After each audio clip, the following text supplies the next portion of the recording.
Llegué al almuerzo festivo con mis hijos. Papá sonrió con esa mueca burlona. Se suponía que sería un día agradable. ¿Por qué viniste? Mi hijo me miró. ¿Nos vamos? Dije. Sí, ahora mismo. Una hora después, papá se arrepintió de sus palabras. Soy Nancy.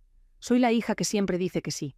La que se presenta, paga la cuenta, contesta las llamadas a las 2 de la mañana y entrega dinero incluso cuando apenas tengo suficiente para mí.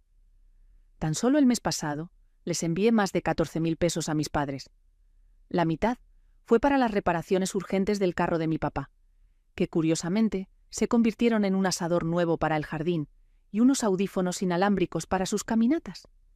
Unas semanas antes de eso, mi mamá pidió ayuda para pagar su cuenta del dentista y luego publicó una foto de su día de relajación con una amiga en la suite de un hotel. Ni siquiera pregunté. Nunca lo hago, siempre han sido así, egoístas, pero vergonzosamente orgullosos de lo poco que dan a cambio. Mi mamá me dijo una vez que tenerme a los 17 años arruinó su cuerpo. Yo tenía 10 años. Ese fue el momento en que entendí lo que significaba ser una obligación. A mi papá, cuando está borracho, y eso es frecuente, le gusta bromear diciendo que si los preservativos no hubieran sido tan caros en los 90, ya tendría un barco. Nadie lo corrige nunca, así que yo digo que sí. Sí a llevar a los niños a su casa, aunque mi madre critique su ropa y mi papá llame a mi hija temperamental si no lo abraza.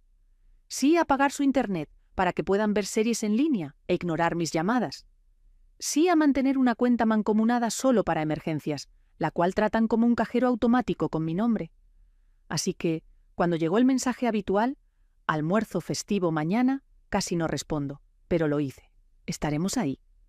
Levanté a los niños temprano, los vestí bien, incluso le alacié el cabello a mi hija, y dejé que mi hijo llevara su consola portátil en el carro. Compré una caja de pan dulce en el camino. Me puse el collar que a mi mamá le gustó una vez, aunque el broche me raspa el cuello. Cuando llegamos, la puerta estaba abierta. Nadie nos saludó. La televisión estaba a todo volumen, con algún programa de concursos matutino. Mi mamá doblando servilletas como si le debieran dinero. Mi papá ya iba a la mitad de un trago. Entré con una sonrisa que nadie miró. Él no esperó ni 2 minutos. Mi papá levantó la vista y dijo lo suficientemente fuerte para que los primos escucharan. Se suponía que sería un día agradable. ¿Por qué viniste? Mi hijo me miró de reojo. ¿Deberíamos irnos? Dije que sí.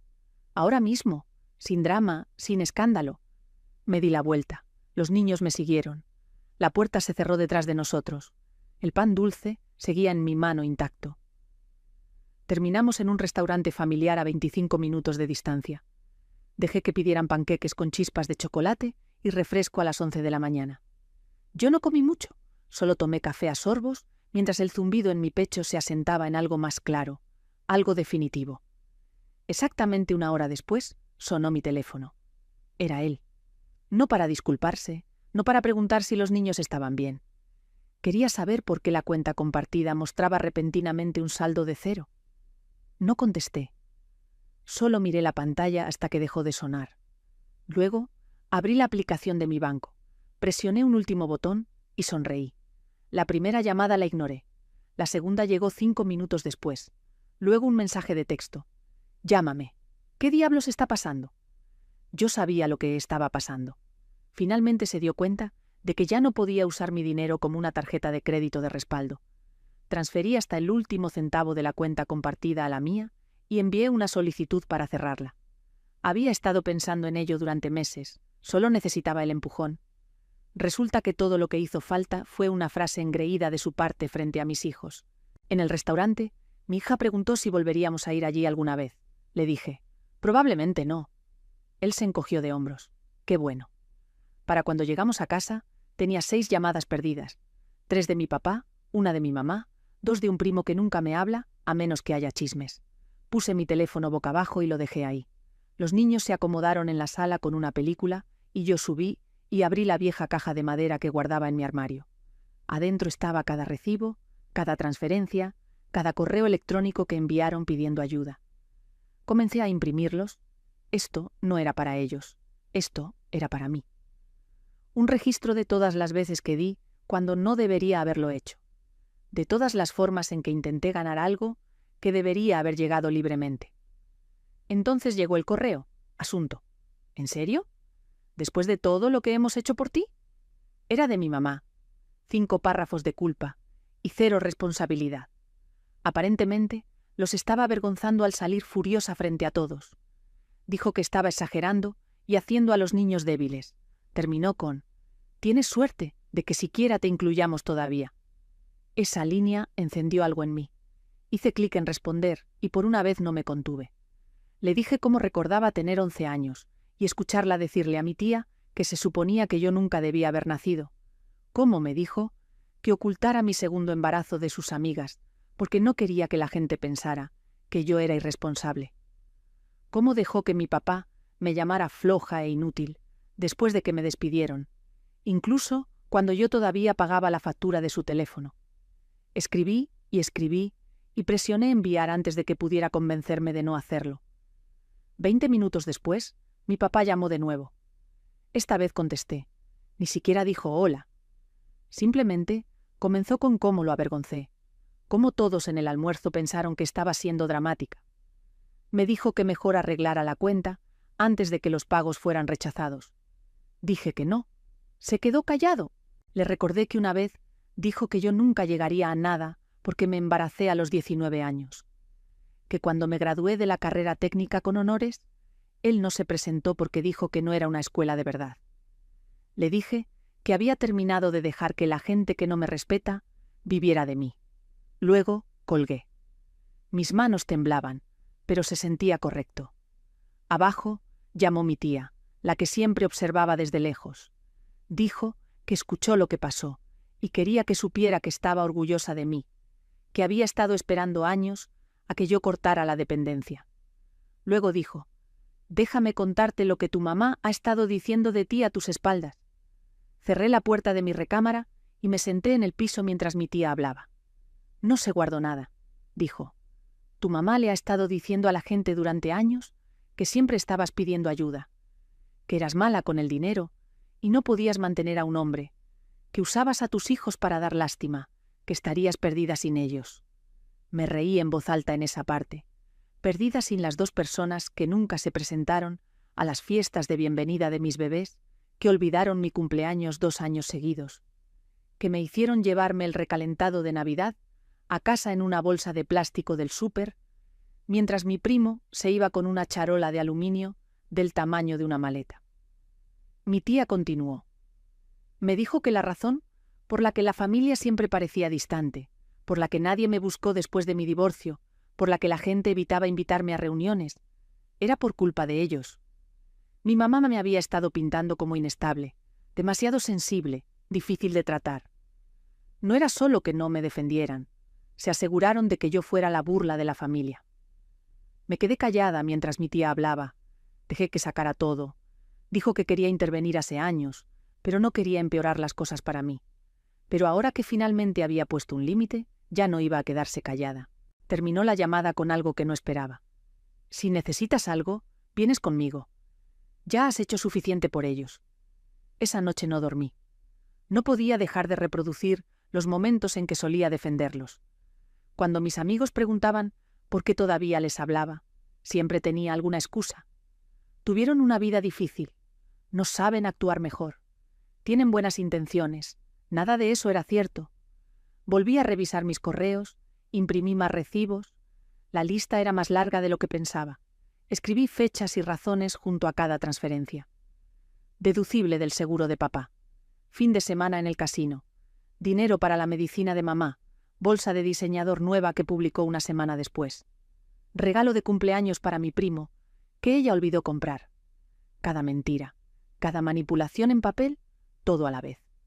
Y todavía no les había dicho a mis hijos lo que realmente pasó. No quería ponerlos en contra de sus abuelos, pero tampoco iba a mentir más. A la mañana siguiente, mi hijo preguntó si volveríamos a ver al abuelo. Le dije que probablemente no. Él asintió. «Hiciste bien. Es malo contigo». Casi me rompo ahí mismo, pero me aguanté. En su lugar, tomé los papeles impresos, los puse en una carpeta y la etiqueté, en caso de que olvide por qué dejé de contestar. Para el mediodía, había bloqueado sus números. Y ahí fue cuando comenzó el verdadero caos. Para cuando bloqueé sus números, sentí algo cercano al alivio. Pero la paz no dura mucho cuando tratas con gente que no cree que pueda perderte. Comenzó con un golpe en mi puerta 2 días después. No esperaba a nadie. Miré por la mirilla y vi a mi primo Marcos parado ahí, con una bolsa de la panadería a la que siempre íbamos, y a sus hijos. Dudé. Luego abrí. No dijo hola. Solo me dio la bolsa y dijo: «Deberías leer la tarjeta». Adentro había una nota con la letra de mi mamá. No la firmó, solo escribió: «Esto es lo que pasa cuando le das la espalda a tu familia. No puedes volver».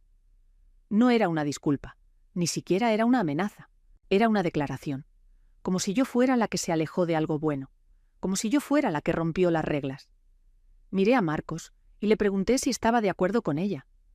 No respondió. Solo dijo que le dijeron que la dejara. Luego preguntó si cerraría la cuenta porque estaba en algún tipo de fase, como si estuviera haciendo un berrinche. No discutí. Le dije adiós, cerré la puerta y tiré toda la bolsa a la basura. 1 hora después, recibí una llamada, no de un número bloqueado, sino de mi banco. Mi papá había intentado iniciar sesión usando mis credenciales viejas. Cuando falló la verificación de seguridad, llamó al banco fingiendo ser yo. Dijo que su hija estaba ocupada y necesitaba ayuda con la cuenta conjunta. Dio mi RFC, mi fecha de nacimiento. Lo marcaron como sospechoso y congelaron todo temporalmente para mi protección. Estaba atónita. No esperaba que llegara tan lejos. Entonces, recordé que le había enviado una foto de mi licencia hace años, cuando necesitó mi identificación para un trámite notariado. Se la había quedado. La traición tenía capas a las que ni siquiera había llegado todavía. Fui al banco en persona, expliqué todo, mostré la carpeta con la evidencia impresa. La mujer que me atendía parpadeó un par de veces y dijo en voz baja: «Debería pensar en obtener protección legal». No quería creer que fuera tan grave. Entonces recibí el correo de una dirección que no reconocía, pero la escritura era inconfundible. Mi papá, de nuevo, dijo que había dejado en ridículo a la familia, que la gente estaba haciendo preguntas y que mejor empezar a autoaclarar las mentiras. Que si no arreglaba esto, le diría al resto de la familia qué clase de madre era yo realmente. Esa línea me llegó, no porque me asustara, sino porque era estúpida. Mis hijos eran las únicas personas cuya opinión me importaba, y ellos sabían quién era yo. Me veían agotada, teniendo 2 trabajos, haciendo rendir la sopa de pasta de cajita por 2 días, destinando cada peso a la renta, comida y su ropa. Sabían que lo intentaba, pero aún así dolía, la forma en que torcían las cosas tan fácilmente. Al día siguiente, mi tía se presentó en mi casa con un sobre amarillo. Dijo: «Creo que es hora de que veas algo». Adentro había impresiones, capturas de pantalla, fotos, mensajes de texto que mi mamá había enviado a varios familiares a lo largo de los años, capturas de ella burlándose de mi trabajo, diciéndole a la gente que yo elegía estar quebrada, bromeando que era adicta a ser la víctima. Incluso un mensaje donde insinuaba que tal vez yo no sabía quién era el verdadero padre de mi hijo. Mis manos se enfriaron. Entonces vi la última foto. Era una foto de mi papá sonriendo con un cheque en la mano. Un cheque que yo había escrito para cubrir su hipoteca hace 2 años. La descripción decía: «Cuando crías a un tonto, pero finalmente rinde frutos». Ese fue el momento en que algo en mí se rompió para siempre. Me senté en el borde del sofá, sosteniendo esa foto como si fuera un pedazo de carne podrida. Mi tía no dijo nada, solo se sentó a mi lado, de brazos cruzados, esperando que yo hablara, pero no pude. Todavía no. Esa foto de mi papá sonriendo con el cheque estaba grabada en mi cerebro. Recordé el día exacto en que se lo di. Era invierno, la calefacción de mi departamento se había roto, y yo había estado poniéndole calcetines extra a mis hijos en la noche. Pero cuando él llamó y dijo que el banco estaba a punto de embargar, ni siquiera lo dudé. Transferí el dinero, me fui a dormir a un departamento helado, y me dije a mí misma que eso es lo que haces por la familia. Ese cheque casi había vaciado mis ahorros. Ese día me había llamado su pequeña salvadora. Me dijo que tenía un buen corazón. Mientras tanto, enviaba fotos a sus amigos, llamándome tonta. Miré a mi tía y le pregunté por qué tenía todo esto ahora. Dijo que otro primo se había acercado. Alguien que había estado en el grupo de mensajes de la familia en el que yo ni siquiera estaba. Aparentemente, mi mamá y mi papá habían estado hablando a mis espaldas durante años, haciendo bromas, inventando mentiras, poniendo a la gente en mi contra. Pero ahora que finalmente los había cortado, se estaban viendo las grietas. La gente estaba empezando a hacer preguntas, y uno de ellos le había enviado la prueba a mi tía, quien finalmente se hartó. Ella dijo: «Necesitas protegerte. Creo que no han terminado». No supe a qué se refería hasta esa noche. Recibí un correo del Ministerio Público local. Se había presentado una denuncia de fraude en mi contra. Mi papá afirmó que le había robado. Dijo que había vaciado su cuenta sin permiso y me negaba a devolverlo. Adjuntas había capturas de pantalla falsificadas, mal hechas, pero suficientes para llamar la atención de alguien. Ahora estaba claro. No estaba solo enojado. Estaba tratando de arruinarme. Manejé directo a la delegación a la mañana siguiente. Llevé cada documento, cada recibo, cada mensaje y la cronología completa de lo que realmente sucedió. El oficial con el que me reuní levantó una ceja a la mitad y preguntó: «¿Quieres solicitar una orden de restricción?». Dije: «Sí». Se sintió extraño pedirle a la ley que me protegiera de mi propio padre, pero se sentía necesario. Más tarde esa tarde, mis hijos entraron a la habitación mientras yo estaba en espera al teléfono con el juzgado. Mi hija se sentó a mi lado y preguntó por qué el abuelo estaba tratando de lastimarnos. No sabía cómo responder, pero antes de que pudiera siquiera intentarlo, mi hijo dijo: «Solo está enojado porque ya no le das dinero». Fue impactante escucharlo tan claramente de un niño de 10 años, pero tenía razón. Eso es todo lo que siempre fue. Mientras siguiera pagando, yo era útil. En el segundo que paré, me convertí en la villana. Esa noche, bloqueé 5 números más. 2 primos, una vieja amiga de mi mamá, alguien que ni siquiera reconocía. La campaña de desprestigio claramente estaba a todo lo que daba, pero ya no me importaba.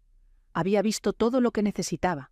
Entonces, justo cuando pensaba que lo peor había pasado, recibí un mensaje de alguien con quien no había hablado en casi una década. Mi hermano. No había sabido de mi hermano en casi 10 años. Se mudó a los 17 y nunca miró atrás. Yo solía llamarlo egoísta por desaparecer. Ahora me daba cuenta de que él simplemente había sido el primero en salvarse a sí mismo. El mensaje llegó por Facebook. Todo lo que decía era: «Escuché lo que hicieron. Lamento que haya tomado tanto tiempo. Te creo».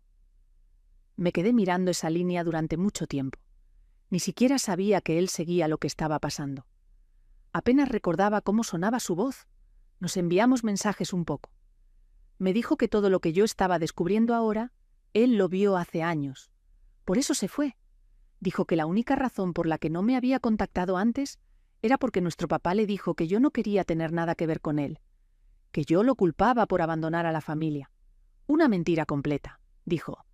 Son expertos en poner a la gente en contra unos de otros. Lo intentaron conmigo también. El dolor golpeó de manera diferente ahora, no solo por lo que me hicieron a mí, sino por cuántos años nos robaron a ambos al mantenernos separados, por cómo envenenaron cada relación que no les servía. Esa noche lo agregué a mi teléfono de nuevo, guardado como Jasón. No hermano, no tal vez, solo Jasón. Y luego hice lo que debía haber hecho hace años. Publiqué. No entré en detalles, no dije nombres, pero escribí la verdad. Que ya no mantendría a personas que me faltaran al respeto. Que el abuso financiero es real incluso cuando es familia. Que la lealtad sin respeto es esclavitud disfrazada. Y que no ibas a encogerme más para hacer que gente egoísta se sintiera cómoda. La respuesta fue inmediata. Algunas personas dejaron de seguirme. Unos cuantos me enviaron mensajes privados con comentarios desagradables. Gente claramente enviada por mis padres para meter cizaña, pero muchos más me contactaron con apoyo. Algunos incluso compartieron sus propias historias. Fue como abrir una ventana y darse cuenta de que la casa no estaba vacía después de todo. Mi tía me llamó de nuevo, dijo que vio la publicación y que estaba orgullosa. Luego mi hija entró a la habitación sosteniendo su cuaderno de dibujo. Pasó a una página que había dibujado, mientras yo estaba al teléfono. Era un dibujo de ella, su hermano y yo, sentados en el restaurante. Panqueques en la mesa, todos sonriendo. Ella dijo: «Me gusta cuando somos solo nosotros». Ahí fue cuando supe que esto no era un colapso. Era una reconstrucción. Esa noche me senté con mis hijos en el sofá, apagué mi teléfono por primera vez en semanas y les prometí en voz alta que nunca más dejaría que nadie nos tratara como si fuéramos desechables. Ni siquiera la familia. Especialmente no la familia. Y mantuve esa promesa. La cuenta permaneció cerrada. El número permaneció bloqueado. Y mi papá, por primera vez en su vida, aprendió lo que se sentía pedir y escuchar la palabra no. De ahora en adelante, tendría que acostumbrarse al silencio,